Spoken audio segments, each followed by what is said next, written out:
The rain hammered against my apartment windows like angry fists, each drop a reminder of how thin the glass was between me and the storm.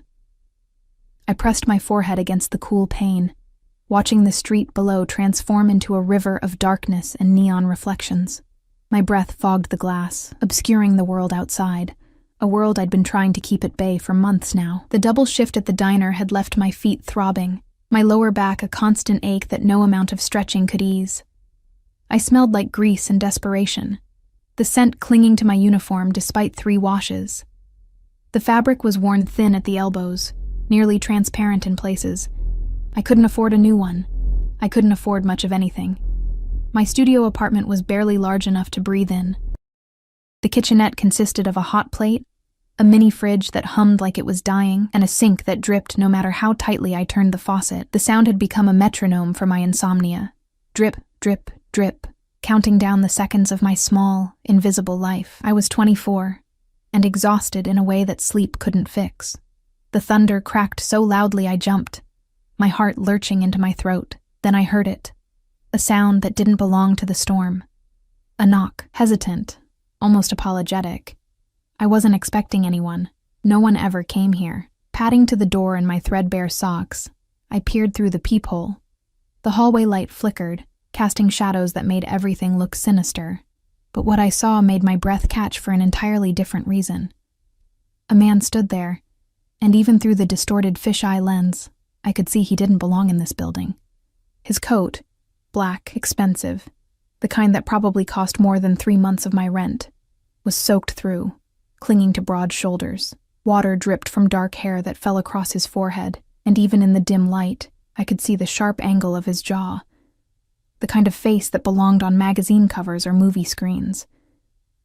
But it was the child that made me unlock the door.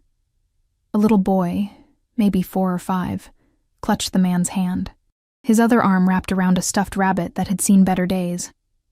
The child's face was pale, his eyes wide with fear or exhaustion. Maybe both. He was shivering. "I'm sorry to bother you." The man's voice was low, controlled, with an accent I couldn't quite place. European, maybe. Each word seemed carefully chosen. "Our car broke down 2 blocks from here. My phone is dead. And my son..." He glanced down at the boy, and something in his expression shifted, softened in a way that seemed almost painful. "He needs to get warm and dry. I saw your light. I know it's late. I know this is..." "You should come in," I heard myself say. The words surprised me as much as they seemed to surprise him. His eyes, dark, so dark they were almost black, fixed on mine with an intensity that made my skin prickle. For a moment, neither of us moved. The hallway light flickered again, and in that strobe of darkness and light, I saw something flash across his face. Surprise? Relief? Something else entirely? "Thank you." He stepped inside, and suddenly my tiny apartment felt even smaller. The child moved like a shadow, silent and watchful. He pressed against his father's leg, those enormous eyes tracking my every movement. I noticed the boy's clothes were expensive too. Designer probably, but rumpled and damp. "I'm Sarah," I offered, closing the door. The click of the lock seemed too loud. "Dante." He didn't offer a last name. The boy remained silent. "This is Marco." The little one didn't acknowledge the introduction, just buried his face further into the rabbit's matted fur. "Let me get you some towels," I said, moving toward my bathroom. Really, just a corner with a curtain. "It's not much, but it's warm," Dante interrupted, his gaze sweeping the space. "It's enough." There was something about the way he looked at my apartment that made me self-conscious. Not judgment exactly, but assessment. Like he was cataloging every detail, every crack in the plaster, every water stain on the ceiling. When his eyes returned to me, I felt stripped bare, as if he could see through my tired uniform, to all the struggles I tried to hide. I handed him the only 2 towels I owned, both faded and thin. "The bathroom is there if you want to. We'll dry off here, if that's all right." His fingers brushed mine as he took the towels, and I felt a shock run up my arm. His hands were warm despite the rain, and I noticed his knuckles were scarred, the kind of marks that came from violence, not accidents. As he dried Marco's hair with gentle efficiency, I noticed other things. The way he stood with his back never fully turned to the door, how his eyes flicked to the window every few seconds. The phone that he pulled from an inner pocket and placed on my rickety coffee table, it wasn't dead at all. The screen glowed with missed notifications, dozens of them. "I thought your phone was dead," I said, before I could stop myself. His hand stilled on Marco's head. When he looked up, there was something dangerous in his expression, something that made my mouth go dry. Then it was gone, replaced by a smile that didn't quite reach his eyes. My personal phone. Dead. This is work. The explanation felt like a lie, but I didn't push. What did I know about this man? Nothing. What was I thinking, letting a stranger into my home? But Marco chose that moment to sneeze, a tiny sound that made his whole body shake, and my heart clenched. He was just a child. What else could I have done? "I can make tea," I offered. "It's not much, but you apologize too much." Dante's voice cut through my rambling, not unkind, but firm. "For your generosity, for your home, for existing in your own space." His head tilted slightly, studying me with that unnerving intensity again. Why? The question knocked the air from my lungs. No one had ever asked me that. No one had ever noticed. I started, but he raised one hand. A gesture that should have been rude, but somehow commanded silence. "Tea would be wonderful. Thank you, Sarah." The way he said my name, with that slight roll of the R, made it sound like something precious. I busied myself with the hot plate, filling my battered kettle with tap water. My hands shook slightly as I pulled down 3 mismatched mugs. Behind me, I could hear Dante speaking softly to Marco in what sounded like Italian. The boy responded in the same language, his voice barely above a whisper. The kettle began to hiss, and I focused on that sound instead of the awareness prickling along my spine, the feeling of being watched. When I finally turned with the mugs, Dante was seated on my second-hand couch, Marco curled against his side. The boy had finally released the rabbit, which lay abandoned on the cushion beside them, but Dante wasn't looking at his son. He was looking at me with an expression I couldn't read. Hunger, maybe, or recognition, as if he'd been searching for something and just found it. "You live alone," he said. Not a question. "Yes."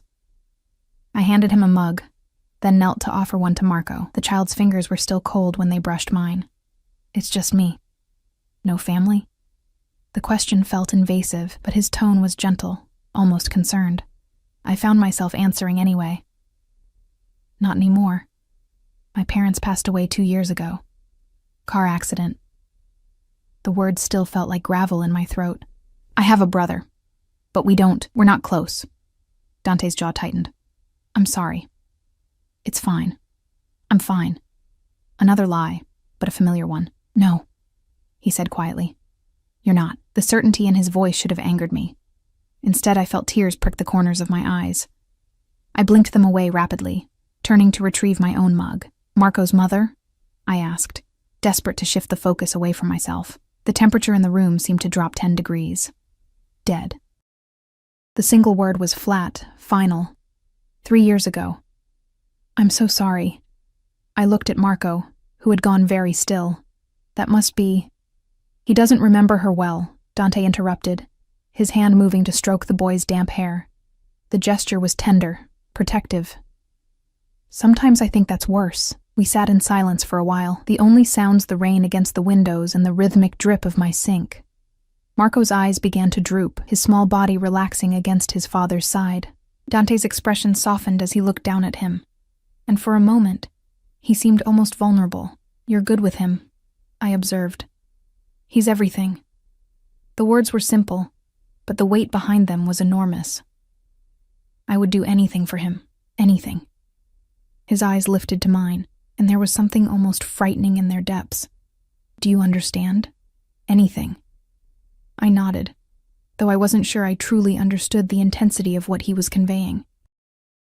"You can stay the night," I heard myself offer. "The couch pulls out. It's not comfortable, but it's dry and warm, and you're apologizing again." That almost smile returned. "We accept. Thank you." As I pulled spare blankets from my tiny closet, threadbare things that had belonged to my mother, I felt his gaze on me again. Constant, unwavering. It should have made me uncomfortable. Instead, it made me feel seen in a way I hadn't been in years. I showed him how the couch converted into a bed, acutely aware of how close we were in the confined space. He smelled like rain and something else. Expensive cologne, cedar and something darker, more intoxicating. When I reached across to tuck in a corner of the sheet, my arm brushed his chest, and I felt the solidity of him, the coiled strength beneath the expensive clothes. Sarah. My name again. Softer this time. I looked up to find his face inches from mine. You're a kind woman. Too kind, perhaps, for this world.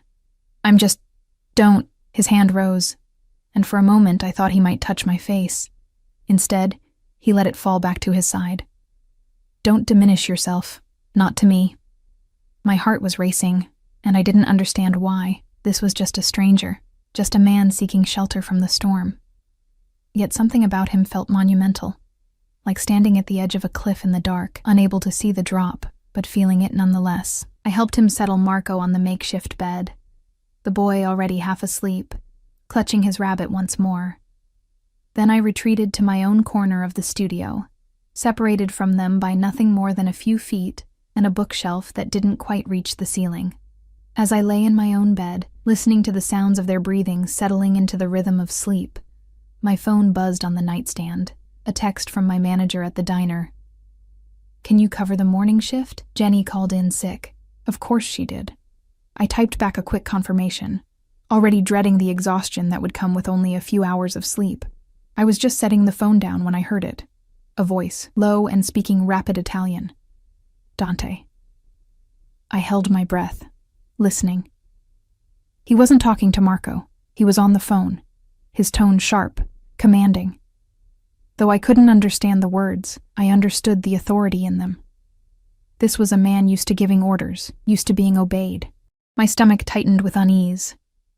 Then silence, the kind that pressed against my eardrums. Sarah. His voice carried across the darkness. Are you awake? I should have pretended to sleep. Instead, I answered, yes. Come here. It wasn't a request. Every instinct screamed at me to stay in my bed, to maintain the distance between us, but my body moved anyway, drawn by something I couldn't name. I found him sitting up on the couch, Marco asleep beside him. The dim light from the street below cast shadows across Dante's face, making him look like something carved from marble, beautiful and hard. Sit with me, he said. I perched on the edge of the coffee table, facing him. Is something wrong? Yes. His eyes found mine in the darkness, and no. I need to tell you something, Sarah, before tomorrow comes and changes everything. My pulse quickened. What do you mean? He leaned forward, elbows on his knees, close enough that I could feel the heat radiating from his body. The car didn't break down. I lied. The admission hung between us like a blade. Then why? Because I saw you. His voice was barely above a whisper, but it wrapped around me like smoke. 3 weeks ago, you were leaving that diner where you work. You dropped your bag, and everything spilled out onto the sidewalk. You looked so pathetic, I supplied bitterly. Alone. The word hit me like a fist. You looked alone in a way that I understood. And I couldn't stop thinking about you. This couldn't be real. Men like him, beautiful, powerful, clearly wealthy, didn't notice women like me. I don't understand, I whispered. Neither do I. His hand reached out, and this time he did touch me, fingers tracing the line of my jaw with devastating gentleness. But I needed to see you again, to know if what I felt was real or just... He trailed off, his thumb brushing across my lower lip. I created a reason. The rain, the late hour, a sick child. All of it designed to bring me to your door. Marco isn't sick. The realization felt like ice water. He's perfectly healthy, and probably confused about why his father dragged him out in a storm to knock on a stranger's door. A muscle ticked in his jaw. I told you I would do anything for him. I didn't mention that I would do anything for other things I want as well. I should have been angry, terrified. Instead, I felt my breath catch as his hand curved around the back of my neck, pulling me closer. You should tell me to leave, he murmured, his lips inches from mine. You should be afraid of me, Sarah. I'm not a good man. I don't believe you. His laugh was dark, without humor. Then you're a fool. Maybe. My hands found his shoulders, feeling the tension coiled there. But you're still here. You could have left while I slept, I told you. I can't stop thinking about you. His forehead pressed against mine, and I felt the shudder that ran through him. 3 weeks of watching, waiting, trying to convince myself to stay away. And now I'm here, in your home. And all I want to do is... A phone buzzed. Not mine. His work phone, vibrating against the coffee table with violent insistence. Dante pulled back, and the loss of his warmth felt like abandonment. He grabbed the phone, his expression shifting into something cold and dangerous as he read the screen. Fuck. The word was vicious. He stood abruptly, running a hand through his hair. Then he looked down at me, and I saw conflict warring in his eyes. I have to go. Now. It's 3 a.m. I know. He was already moving, scooping up a still sleeping Marco with practiced ease. The boy barely stirred, his rabbit clutched tight. I'm sorry, Sarah. I'm so fucking sorry. For what? I stood, following him to the door, my heart hammering. Dante, what's going on? He paused, Marco cradled against his chest and turned back to me. In the darkness of my apartment, he looked almost feral, desperate. Everything I told you tonight was true, he said. Remember that. When you learn who I really am, remember that this... He gestured between us. This was real. Then he kissed me. Hard, possessive, a claiming that left me breathless and aching. When he pulled away, I tasted rain on my lips. Lock the door behind me, he commanded. And don't open it for anyone. Do you understand? Anyone. You're scaring me. Good. He stepped into the hallway, Marco still asleep in his arms. Fear will keep you safe. I'll send someone to watch the building. But don't leave until I contact you. Promise me, Sarah. I don't... Promise me. The intensity of his demand shocked me into compliance. I promise. He nodded once, then disappeared down the hallway, moving with a speed and silence that seemed impossible for someone carrying a child. I closed the door, locked it, and pressed my back against the wood, my legs suddenly unable to support me. My lips still tingled from his kiss. My apartment smelled like cedar and rain, and something dangerous that I couldn't name. On the coffee table, forgotten in his haste, lay his work phone. It was still unlocked, the screen glowing with a message in Italian. I shouldn't look. I knew I shouldn't. But my hand reached for it anyway, and I read the words that would change everything. Dante, your location has been compromised. Leo Marchetti knows about the girl. He's sending men now. Get out. Below that, a second message. How could you be so careless? She's a liability now. You know what has to be done. My hands shook so violently that I almost dropped the phone. Then I saw the background image, Dante in a tailored suit, surrounded by men in expensive clothes, all of them armed. And beneath the photo, a news article screenshot, with a headline that made my blood turn to ice. Dante Caruso, the youngest Don in New York Mafia. History tightens grip on Eastern Seaboard. The phone slipped from my fingers, clattering on the floor. Outside my window, I heard the screech of tires, voices shouting in Italian, and then the distinctive crack of gunfire. I had let a mafia boss into my home. And now, somehow, I was part of his world. The gunfire stopped as abruptly as it started, leaving behind a silence that felt alive, breathing. I stood frozen in the center of my apartment, every muscle locked, my mind struggling to process what I'd just read, what I'd just heard. Dante Caruso, mafia boss, the man whose lips had just branded mine. My phone buzzed, making me jump so hard I nearly screamed. Unknown number. My finger hovered over the decline button, but something made me answer. Sarah. His voice, rough and urgent. Listen to me very carefully. You're going to pack a bag. One bag. Clothes for 3 days, nothing more. You have 5 minutes. What? 4 minutes and 50 seconds now. There are men coming for you. Not mine. Do you understand what that means? I couldn't breathe. You lied to me. A pause, heavy with something I couldn't identify. Yes. About many things. But not about wanting you. Never about that. His voice hardened. Pack. Now. My men will be at your door in 4 minutes. How do I know they're yours? How do I know? Because if they weren't mine, you'd already be dead. The brutal honesty of it sliced through my panic. The code word is rabbit, like Marco's toy. They'll say it, and you'll go with them. Don't fight. Don't run. Just go. Where are you? Cleaning up the mess I made by being careless. Something that sounded like regret bled through his words. I should have stayed away from you, should have been stronger, but I'm not strong where you're concerned, Sarah. I'm discovering that now. The line went dead. I stared at the phone, my reflection ghost-like in its dark screen. Then I moved, operating on autopsy, shoving clothes into my worn duffel bag. Underwear, jeans, shirts. I didn't even look at what I was grabbing. My hands trembled so badly I could barely zip the bag. 3 minutes had passed when I heard footsteps in the hallway. Heavy, purposeful, multiple sets. The knock came sharp and efficient.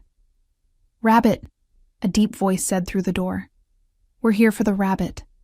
I opened the door to find 3 men in dark suits, all of them built like walls, all of them wearing expressions of cold professionalism.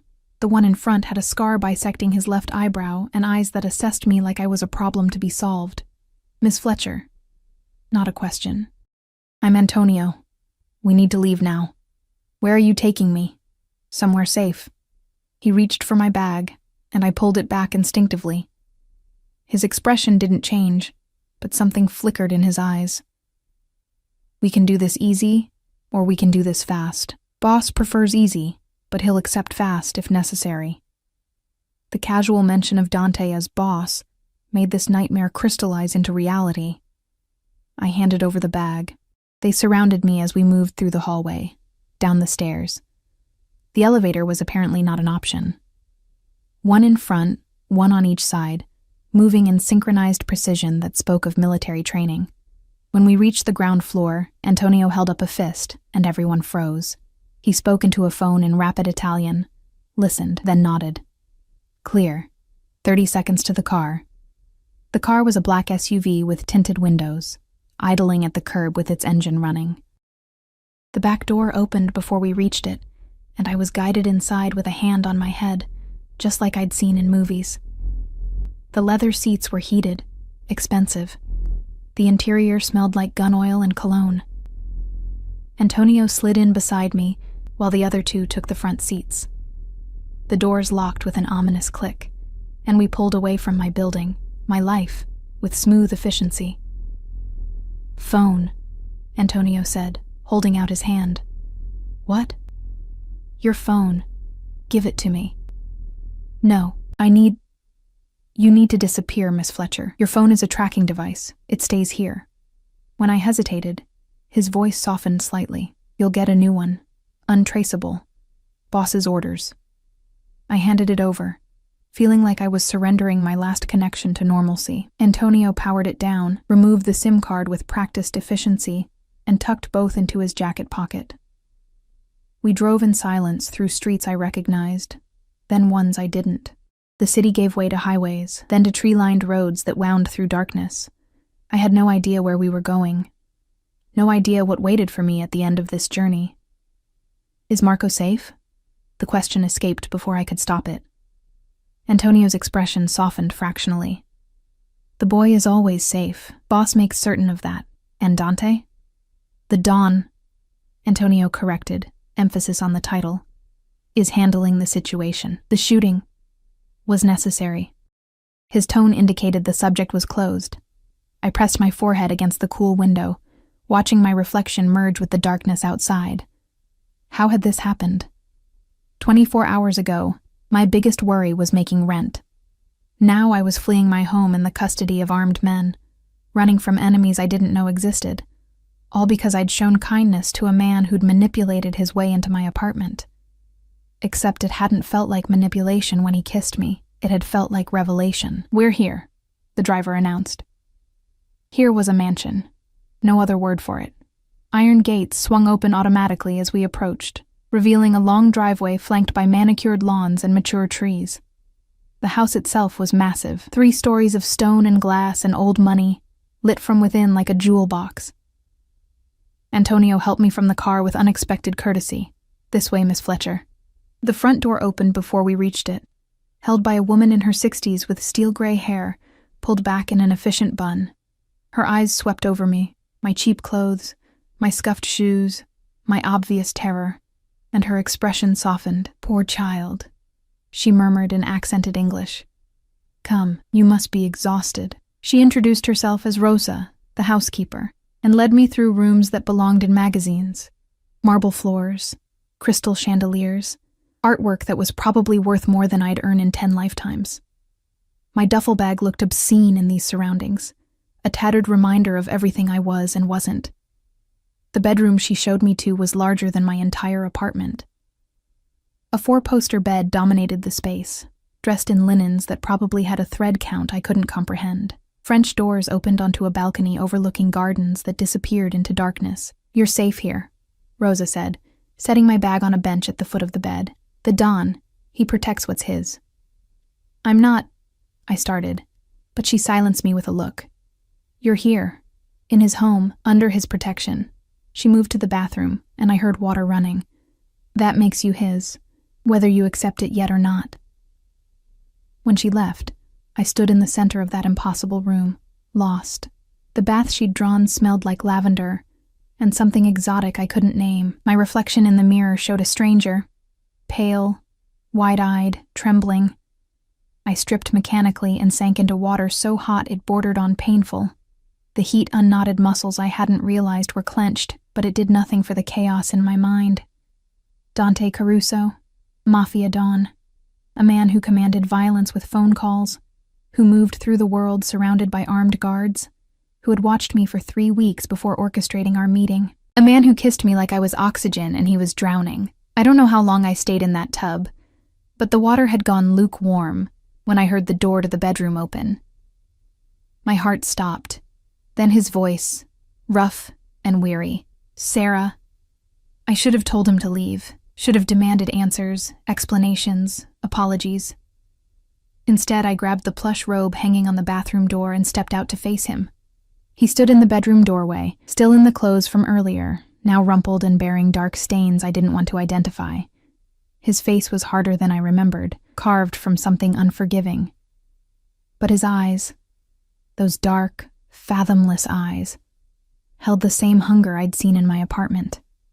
"You came," he said, as if there'd been doubt. "Your men didn't give me much choice." "There's always a choice." He stepped inside, closing the door behind him. The click of the lock felt prophetic. "You could have run, screamed, called the police. Would that have stopped you?" A ghost of a smile touched his lips. "No, the honesty should have terrified me. Instead, it sent heat pooling low in my belly." "Why am I here, Dante?" "Because you're in danger." He moved closer, each step deliberate. "Because Leo Marchetti, a rival who would very much like to see me dead, now knows you exist. Knows I came to you. Knows I was careless." He stopped an arm's length away. "In my world, that makes you a target. Then let me go. Forget you ever saw me. I told you." His hand rose, cupping my face with devastating gentleness.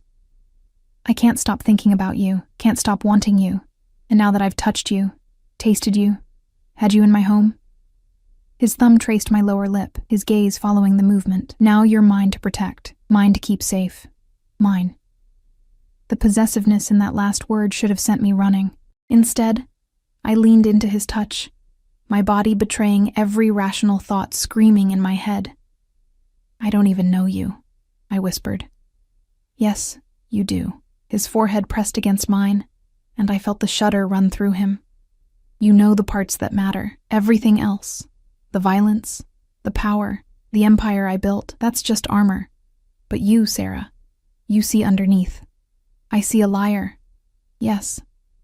No denial, no justification. I lied to get close to you, manipulated circumstances, used my son as an excuse." His jaw clenched. "And I'd do it again. I'd do worse. Do you understand? For you, I'd become the monster they all think I am."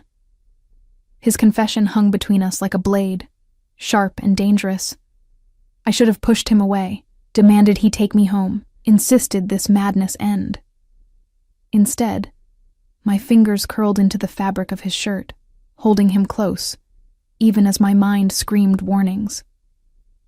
Why me? The question emerged barely above a whisper. You could have anyone in your world, who understand. I don't want women who belong in my world. His hands framed my face, tilting it up to meet his gaze. I want the woman who opened her door in the middle of a storm to a stranger and his child. The woman who gave us her only towels, offered her only tea, apologized for having nothing when she was offering everything. His voice dropped, rough with emotion. I want the woman who works double shifts and still smiles at customers who don't deserve her kindness, who's been invisible her whole life and somehow shines brighter than anyone I've ever known. Tears burned behind my eyes. No one had ever seen me like this. No one had ever looked past the uniform, the exhaustion, the small, invisible life I'd been living. I'm scared, I admitted. Good. He pressed a kiss to my forehead, achingly tender. Fear means you're smart. But know this, Sarah, I will never let anything hurt you. Not Leo, not his men, not anyone. You're under my protection now, and in my world that's sacred. Even from you? The question made him freeze, then slowly he released me, stepping back. The loss of his warmth felt like winter. Especially from me, his expression shuddered, that cold mask sliding back into place. Rosa will bring you breakfast in the morning. Antonio will be outside your door if you need anything. Rest. We'll talk more when you've had time to process. He turned toward the door, and panic seized me. Despite everything, the lies, the danger, the impossibility of this situation, I didn't want him to leave. Dante, wait. He paused, hand on the doorknob, but didn't turn around. Where's Marco? His shoulders relaxed slightly, asleep in his room, down the hall. His nanny is with him. A pause. Would you like to see him? Make sure he's all right? I nodded, then realized he couldn't see me. Please. Yes. He led me through hallways lined with artwork and family photographs, generations of Carusos staring down with expressions ranging from stern to cruel.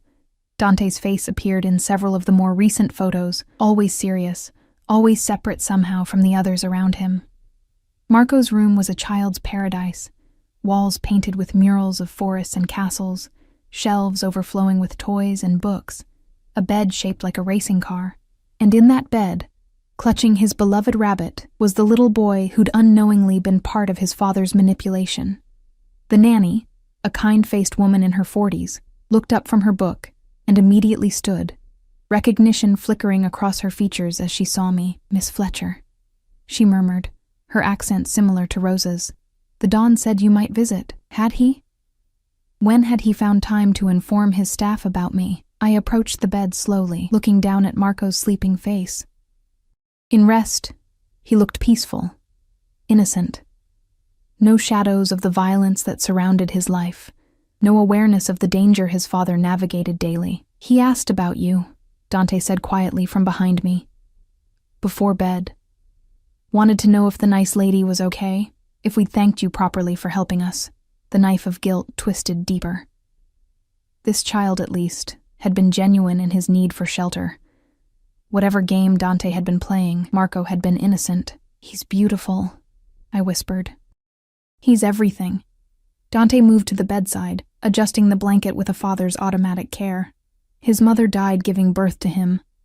Complications, they said, could have been prevented if we'd been in a better hospital, if I'd been less arrogant about using our family doctors. His jaw clenched. I was 21, stupid, thought I was invincible. Thought my name and money could protect everyone I loved. You were just a kid yourself. I was the heir to an empire. He looked at me, and the pain in his eyes was raw, unguarded. There's no room for childhood in this life, Sarah. I became the Dawn at 22, the youngest in our organization's history, and every day since, I've made choices that ensure Marco never pays for my mistakes again. I understood then, with sudden clarity, why he'd lied to get close to me. In his world, nothing was simple. Every connection was a potential weakness, every relationship a liability. Trust was currency more valuable than money, and far more dangerous to spend. "You should go back to your room," he said, the walls rebuilding around him. "Get some sleep. Tomorrow will be difficult," but I didn't move. Instead, I reached out, my fingers finding his in the dim light of Marco's room. His hand engulfed mine, warm and solid and scarred from violence I couldn't imagine. "I'm not going anywhere," I said, surprised by the steadiness in my voice. "Not tonight." Something flickered in his expression. Hope, maybe. Or hunger. "Sarah." "Just tonight," I interrupted. "Just don't make me be alone tonight, please." The please broke something in him. I saw it happen. Watched the careful control fracture. He pulled me closer, his free hand sliding into my hair, tilting my face up to his. "If I stay," he said, voice rough, "I won't be able to keep my hands off you. Won't be able to pretend I don't want you with every breath in my body." My heart hammered against my ribs. "Then don't pretend." He kissed me then, and it was nothing like the desperate claiming in my apartment. This was slower, deeper, a thorough exploration that left me dizzy. His tongue traced the seam of my lips, and when I opened for him, the sound he made was pure satisfaction. We barely made it back to my room. The door had barely closed before his hands were on me, sliding beneath the robe, finding bare skin. I gasped against his mouth, my fingers working the buttons of his shirt, desperate to feel him. "Wait." He caught my hands, breathing hard. "Wait, Tesoro. You need to understand what this means. I don't care about—" "You should." He pressed my hands against his chest, and I felt his heart racing beneath my palms. "In my world, once you're mine, you're mine. There's no casual, no temporary. I don't share, I don't let go. If we do this, if I take you to that bed, you become part of my life in ways you can't imagine." The warning should have terrified me. Instead, it sent liquid heat through my veins. "Show me," I whispered. The last thread of his control snapped. He lifted me effortlessly, carrying me to the bed, laying me down on those expensive sheets like I was something precious. The robe fell open, and his gaze traveled over me with such intensity I felt branded by it. "Perfetta," he breathed. "So fucking perfect." His clothes disappeared quickly, revealing a body built for violence. All hard muscle and dangerous grace, marred by scars that told stories I didn't yet know. When he covered my body with his, the weight of him felt right. Inevitable. "Tell me to stop," he murmured against my throat, his teeth grazing my pulse. "Tell me this is too fast, too much. Give me a reason to be noble, Sarah, because I'm running out of them." I arched into him instead, my hands exploring the planes of his back, feeling the tension coiled there. "I don't want noble. I want you." He took me apart slowly, thoroughly, with hands and mouth and whispered words in Italian that I didn't understand but felt in my bones. When he finally entered me, filling me completely, we both went still, the moment stretching into something sacred. "Mine," he said against my lips, beginning to move. "Say it, Tesoro. Say you're mine." "Yours," I gasped, meeting his rhythm. "I'm yours." The words felt like a vow, binding and irrevocable, and as pleasure built between us, spiraling higher, I realized I meant them. Somehow, impossibly, in the space of one night, I'd given myself to a man I barely knew, a man who held my heart in hands stained with violence, a man who would burn the world to keep me safe. Later, wrapped in his arms as dawn began to paint the sky outside, I felt his phone buzz. He reached for it with obvious reluctance, his other arm tightening around me possessively. The message lit his face in harsh blue light, and I watched his expression harden into something terrifying. "What is it?" I asked, though part of me didn't want to know. "Leo knows you're here." He was already moving, pulling away from me despite my protests. "He sent a message, a warning." "What kind of warning?" Dante's jaw clenched. "Your brother, Sarah. When was the last time you spoke to him?" The question sent ice through my veins. 6 months ago. Maybe more. Why? What does Marcus have to do with everything? He turned back to me, and the fury in his eyes was magnificent and terrifying. Your brother works for Leo Marchetti, has for 2 years, and the money he stole 3 months ago, the money that started this war between our families. He claims he did it to save you." The room tilted. "That's impossible. Marcus wouldn't he?" Dante pulled up a photo on his phone, and I saw my brother standing beside a man I didn't recognize, both of them smiling at some expensive restaurant. "He told Leo you were sick, needed money for treatment, used you as an excuse to justify stealing from my shipments, from my warehouses. But I'm not sick. I haven't talked to him in—" The pieces clicked into place with sickening clarity. "He used me, as a lie, as cover for his own greed," Dante finished. "And now Leo is threatening to expose Marcus's lies, to kill him publicly as retribution for the theft, unless what?" His silence was answer enough. "Unless I give you to him." Dante's voice was flat, emotionless, but his hands clenched into fists at his sides. "That's his offer. Your life for your brother's debt. A trade." The words didn't make sense at first. My mind couldn't process the equation he was presenting. Me, worth enough to settle a debt that had sparked a war between Mafia families. Me, the invisible waitress who couldn't even afford new uniforms. "Why would he want me?" I whispered. "I'm nobody." "Because you're mine." The possessiveness in those 3 words was absolute. "Because he knows that losing you would hurt me in ways that bullets and bombs never could. Because in our world, Sarah, taking what belongs to your enemy is the ultimate power play." I sat up, pulling the sheet around myself, suddenly feeling exposed. "And Marcus? If you don't trade me, Leo kills him?" "Yes." No hesitation, no gentleness, just brutal honesty. "He's my brother." My voice cracked. "The only family I have left." Dante's expression didn't change. "He's a liar and a thief who used your name to justify his betrayal, who put you in danger without a second thought, who's probably known for months that you could become collateral damage and didn't warn you, didn't protect you, didn't do anything except save his own skin." Every word was true. I knew it with bone-deep certainty. Marcus had always been selfish, always taken the easy way out. After our parents died, he'd disappeared, resurfacing only when he needed money or a place to crash. I'd given him both every time because he was blood, because I was alone, and he was all I had left. "I can't let him die," I said. "You don't have a choice." Dante moved to the window, his silhouette dark against the growing dawn. "I'm not giving you to Leo. I'd burn this city to ash before I let another man touch you." The certainty in his voice should have thrilled me. Instead, it felt like a cage closing. "So Marcus dies because I chose to help you that night? Because I opened my door? Marcus dies because he stole from me and lied to his boss." Dante turned back, his eyes hard. "His death isn't on you, Tesoro. It's on him." But I could stop it. I stood, letting the sheet fall, watching his gaze darken with hunger, even in the midst of this nightmare. "If I went to Leo voluntarily, No." The word cracked like a whip. He crossed the room in 3 strides, gripping my shoulders. "Don't even think it. Don't even say it. You're mine, Sarah. Mine. And I protect what's mine with everything I have. Even if it means an innocent person dies."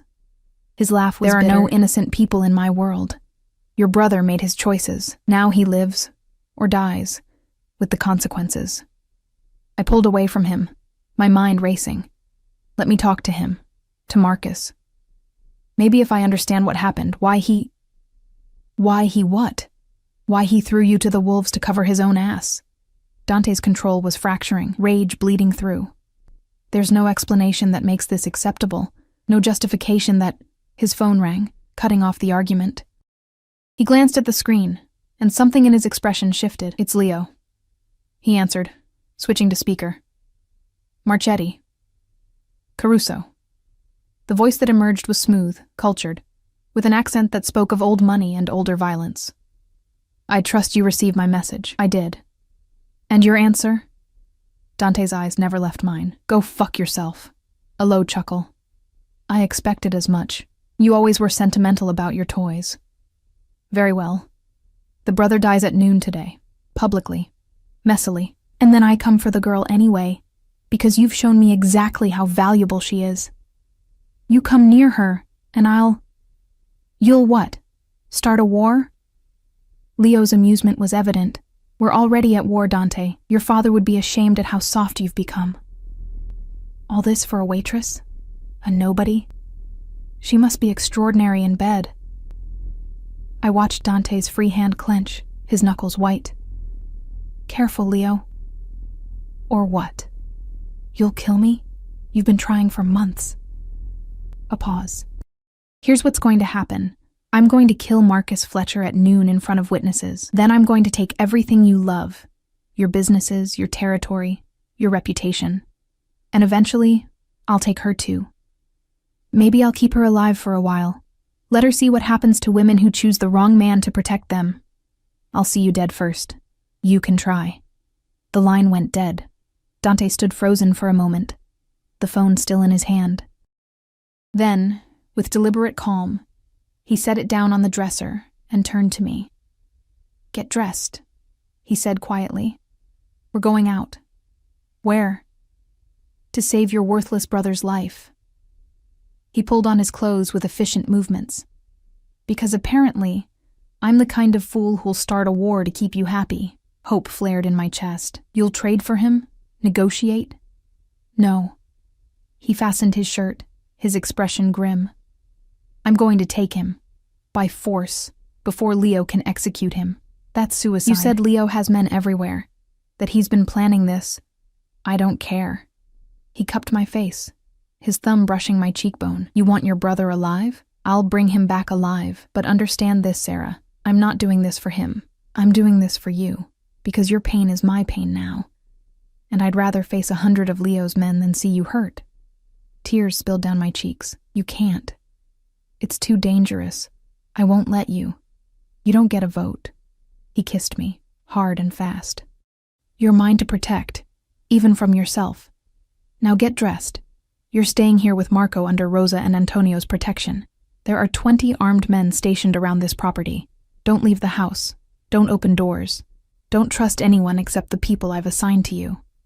Come with me, he said, pulling me toward the door. We hurried down the hall to Marco's room. The little boy was awake now, eating breakfast at a small table while his nanny read to him. When he saw me, his face lit up. The nice lady! He scrambled from his chair, running to hug my legs. Papa said you're staying with us now. I looked at Dante, questions in my eyes, but he was already kneeling beside his son. Marco, I need to go take care of something. You're going to stay here with Sarah and Rosa. Can you be brave for me? The boy's expression grew serious, far too serious for a child his age. Is it dangerous, Papa? A little. Dante pulled him close. But I'll come back. I always come back to you. Promise? Promise. He kissed Marco's forehead, and I saw the love there, fierce and absolute. Then he stood, his gaze finding mine. Take care of him, please. I will. The words felt like a vow. He left without looking back, and I heard his footsteps echo down the hallway, heard the front door open and close, heard vehicles starting in the driveway. Marco tugged my hand. Don't be sad. Papa always comes back. I knelt beside him, forcing a smile. I know, sweetheart. But I didn't know. Not really. All I knew was that Dante Caruso, Mafia boss, killer, the most dangerous man I'd ever met, was risking his life for my brother. A brother who'd betrayed me, lied about me, put me in mortal danger, and he was doing it because he couldn't bear to see me hurt. Rosa appeared in the doorway, her expression grave. Miss Fletcher, perhaps you and Marco would like to bake cookies. It helps pass the time when the dawn is working. I understood what she wasn't saying. This wasn't the first time she'd waited for Dante to return from violence, wouldn't be the last. Cookies sound perfect, I managed. The morning passed in a surreal haze. Marco and I measured flour and sugar, his small hands messy with dough, his laughter a bright spot in the gathering darkness of my thoughts. He told me about his school, his friends, his favorite cartoons. Normal things. Things that seemed impossible in a house filled with armed guards, and the constant awareness of danger. Rosa's phone rang just before 11. She answered, listened, her face draining of color. Then she looked at me, They've engaged Leo's men. There's been complications. My heart stopped. Is Dante alive, but trapped? They have your brother, but Leo sent more men than anticipated. They're pinned down in a warehouse near the docks. Her hands twisted in her apron. Antonio is asking permission to send reinforcements, but that would leave the house vulnerable. Send them, I said immediately. Miss Fletcher, if we weaken security here and Leo attacks, send them. I was already moving toward the door. I'm not letting Dante die because he tried to save someone for me. You can't go there, Rosa protested. The Dawn isn't here. I grabbed my jacket from where it hung by the door. And I'm not asking permission. Antonio materialized in the hallway, his expression thunderous. Absolutely not. You're staying here where I'm safe? Where I'm protected? I laughed, the sound brittle. He's dying for me, Antonio. For my worthless brother. The least I can do is stay alive, so his sacrifice means something, Antonio interrupted. Miss Fletcher, please. If you go there, you become the target. You give Leo exactly what he wants. Then we make it a trap. The idea formed as I spoke. Leo wants me? Fine, let him think he can have me. Draw his men away from the warehouse. Give Dante a chance to escape with Marcus. Rosa shook her head violently. Too dangerous. The Dawn would never. The Dawn is about to die. The words ripped from my throat. Do you understand? He's going to die trying to save a man I don't even like because he loves me enough to give me what I want even when it's stupid. Tears streamed down my face. I won't let that happen. I won't. Antonio studied me for a long moment. Then slowly, he nodded. If we do this, we do it my way. You stay in the car, bulletproof glass, surrounded by my best men. You don't get out for any reason. Understood? Understood. And if the Dawn survives this, Antonio added grimly, he's probably going to kill me himself. Get in line, I muttered.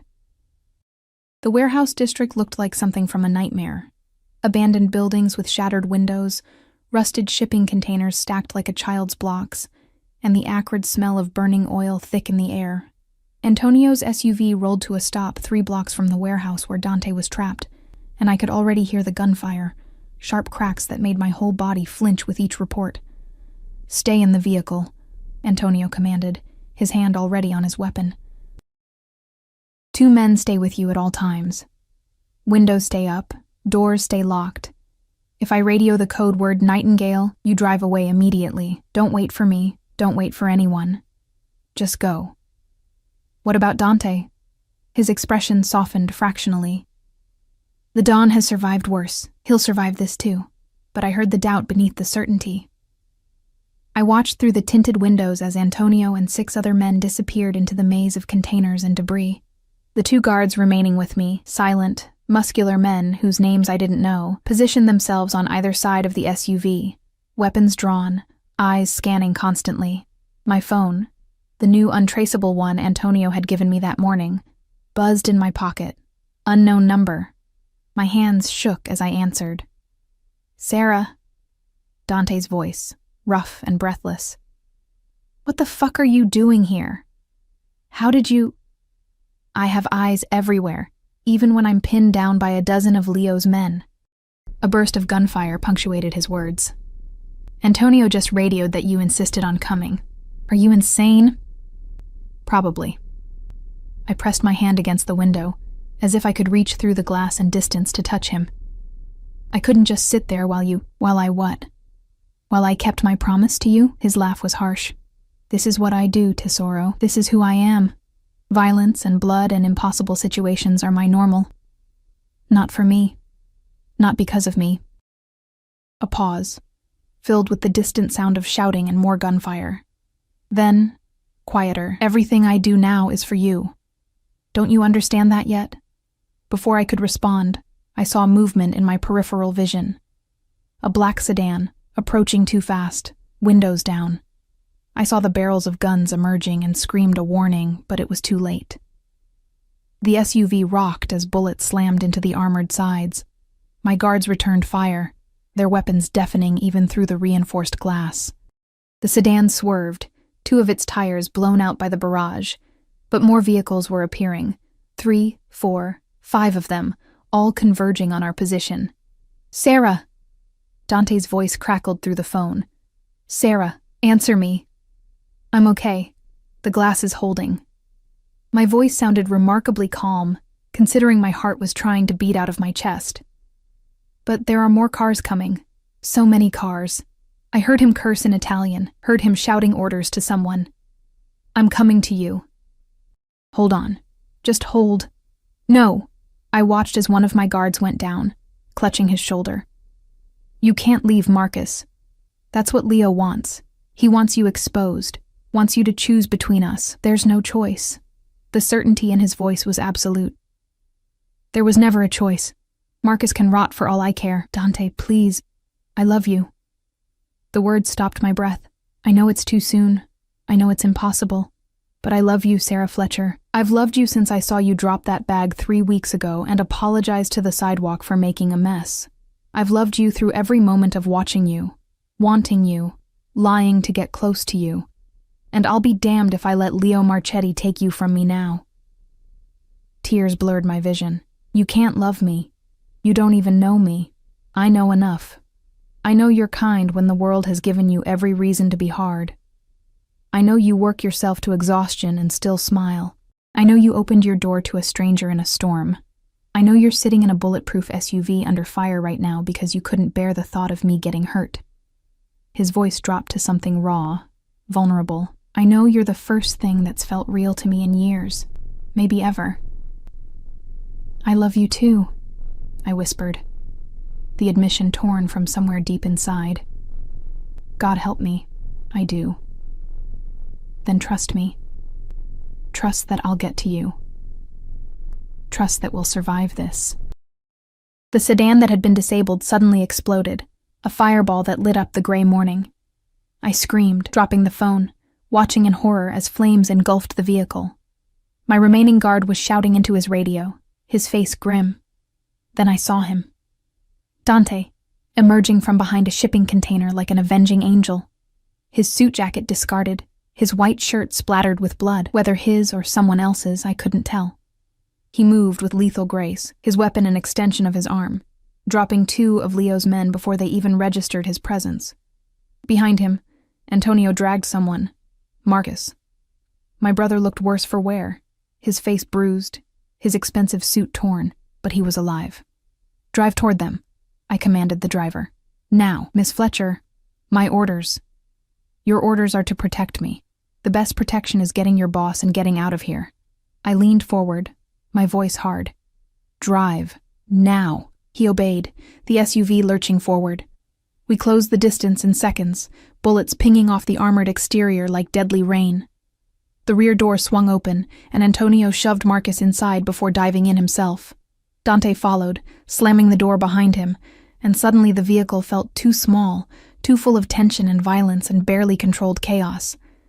"Go," Dante ordered, and the driver floored it. I couldn't stop staring at him. Blood streaked his face, a cut above his eyebrow dripping steadily.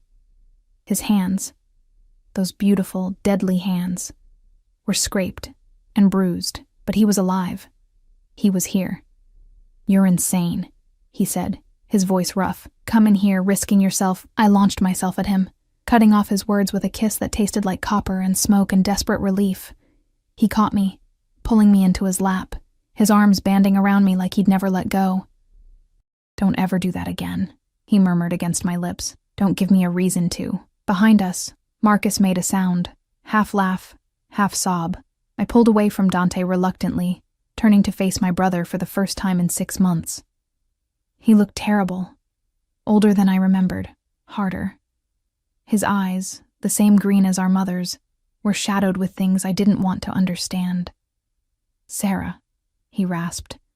"I'm sorry. I'm so fucking sorry. You should be." Dante's voice was ice. "You used her. Lied about her. Put her in the crosshairs of a war she had nothing to do with." "I know." Marcus's hands trembled. "I needed the money. Leo's men. They said if I could get into your warehouses, if I could steal enough product, I'd be set for life. I didn't think..." You never do. I was surprised by how cold my own voice sounded. Did you even consider what might happen to me when they found out you'd lied? When they realized I wasn't sick? That you'd made it all up? I thought I'd be gone by then. Thought I'd have enough money to disappear. Maybe take you with me. Bullshit. Dante leaned forward, and even injured and exhausted, he radiated danger. You thought about yourself. Period. Your sister, the woman who gave you everything even when she had nothing, was just a convenient excuse. Marcus flinched, but didn't deny it.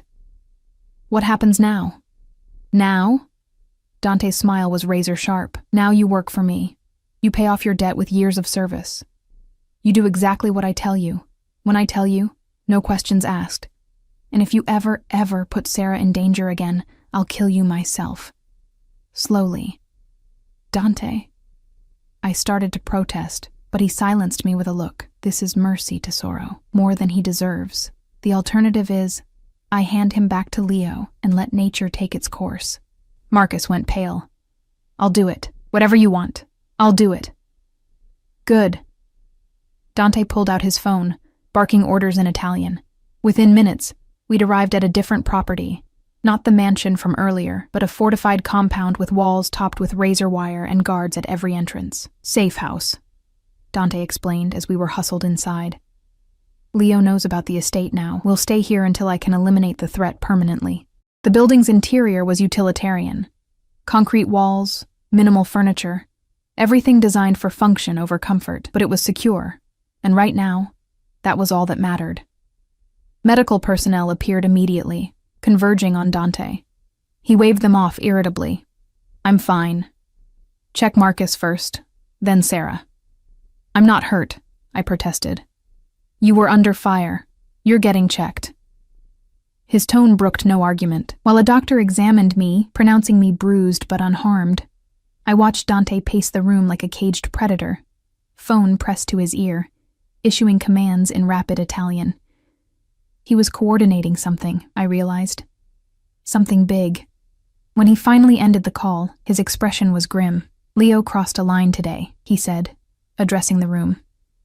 He brought civilians into this war, targeted someone under my protection. That ends now. What are you planning? Antonio asked, though his tone suggested he already knew. I'm calling a meeting. All the families. We're going to settle this the old way. Dante's eyes found mine across the room. And when it's done, Leo Marchetti will never threaten what's mine again. The meeting took place 3 days later in a neutral location, an old social club in Little Italy that had hosted such gatherings for generations.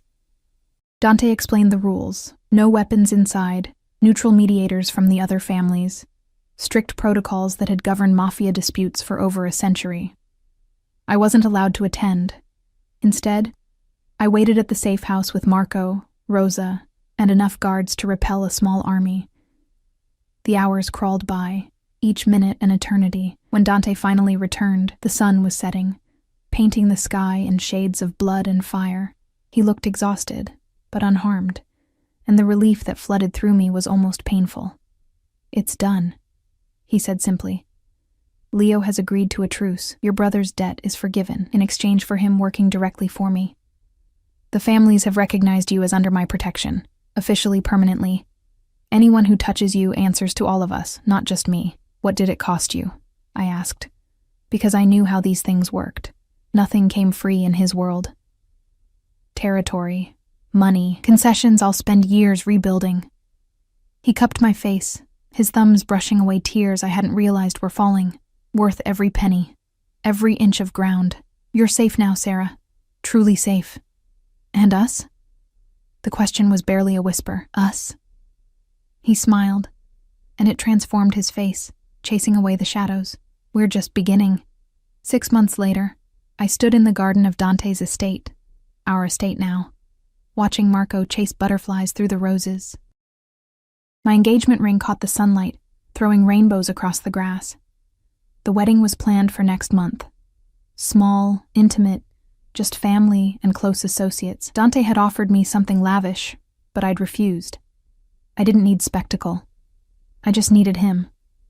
My job at the diner was a distant memory. Now I managed Dante's charitable foundations, legitimate businesses that actually helped people. It turned out my talent for seeing the invisible extended beyond myself. I found the people who slipped through society's cracks and gave them the help they needed. Marcus worked in one of Dante's legitimate shipping companies, slowly earning back trust and paying off his debt. We'd never be as close as siblings should be, but we were learning to coexist. To forgive, if not forget. Strong arms wrapped around me from behind, and I leaned back into Dante's embrace. "Happy?" he murmured against my hair. Impossibly. I turned in his arms, looking up at the man who'd orchestrated our meeting, who'd lied and manipulated and risked everything for a chance at this. "You know, I still can't believe you went through all that trouble just to meet me. I'd do it again." His lips brushed mine, gentle and sure. "I'd do worse. You know that."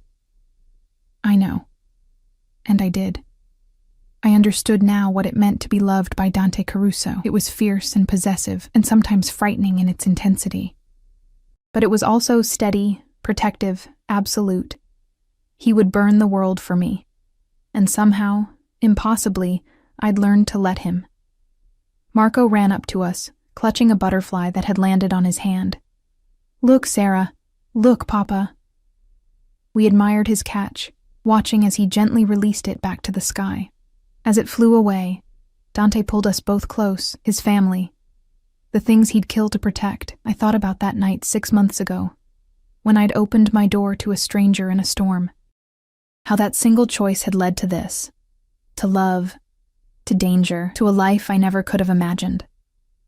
I wouldn't change a single moment. Not the fear, not the violence, not even the lies. Because all of it had led me here, to this garden, to this man, to this impossible, beautiful, dangerous life, to home.